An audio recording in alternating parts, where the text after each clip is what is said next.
असांजी यारी में त तू भी खानी खान हुए, सदाईंदो पाण खे सदाई जवान हुए। बुद्धोए मुनाफिक तोखे इज़त रास न आई, पंहिंजो वैल्यू ऐं वजूद विञाई। हिन साबिर लोहर सऊदी वारे ते त अल्लाह राज़ी आ यार। तू जे धार थे त मिलिया कंधार दोस्त हज़ार। असांजा बेड़ा ई पार, तू सदाई ख्वार, तू सदाई ख्वार।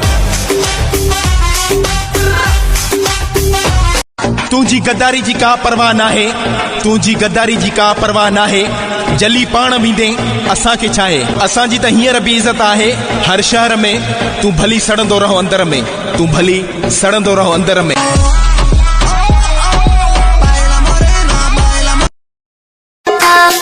तू पाण खे केतिरो भी खान छो न सदाई, पर पोइ भी असां जे खाॿे हथ जो खेल आही।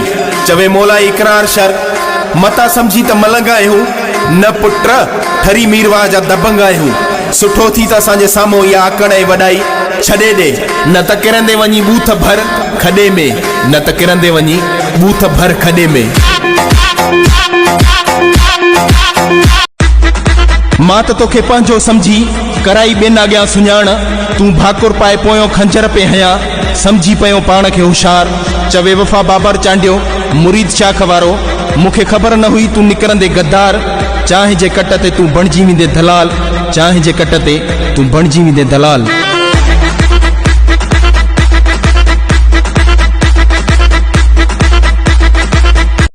सिर सिर ते असांजी यारी आ, असांजी जोड़ी दुश्मनन लाइ यारी आ।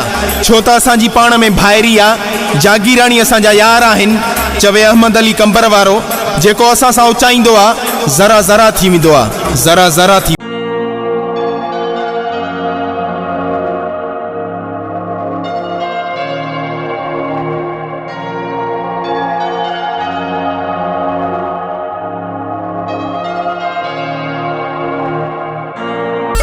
दिल मुंहिंजी खे टोड़ण खां पहिरियां एतिरो सोच जा त वारो तुंहिंजो बि ईंदो, कंहिं न कंहिं सां तुंहिंजो बि प्यार थींदो, जेको तोखे तड़पाईंदो। मुंहिंजा हिसाब तोखां उहो वठंदो, हिकु ॾींहुं अलाह कंदो, उहो बि वक़्तु ईंदो। तोखे वक़्त में यादि ईंदासे इहो सोना सिखी छॾ तूं, ही अखर ग़रीब जा पंहिंजी दिल जे मथां लिखी छॾ। असां त उन्हनि गद्दारनि खे बि दिल सां इज़त ऐं प्यार ॾींदा रहियासीं, जेके सॼी उमिरि असांखे नंगींदा रहिया।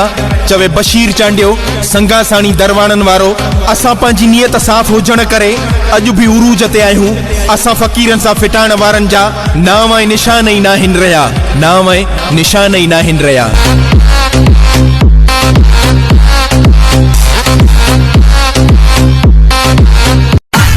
थाननि में भी विया हूं, जेलनि में भी थी आया हूं, न कंहिंखां डिगा हूं, न कंहिं जे अॻियां झुकिया आहियूं, छो जो चांडिया आहियूं। चवे राजा इल्ताफ़ चांडियो संगा साणी दरवाणनि वारो, तू छा असांखे ड्रिजारींदे, कुत्ते जी भौंक ते ड्रिजी भॼण वारा।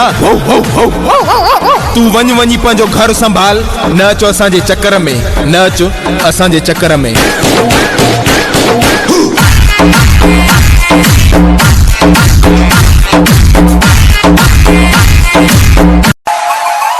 दोस्त सुठा हुजन त दुश्मनन जो भव न थींदो आ, भली दुनिया छो न दुश्मन हुजे।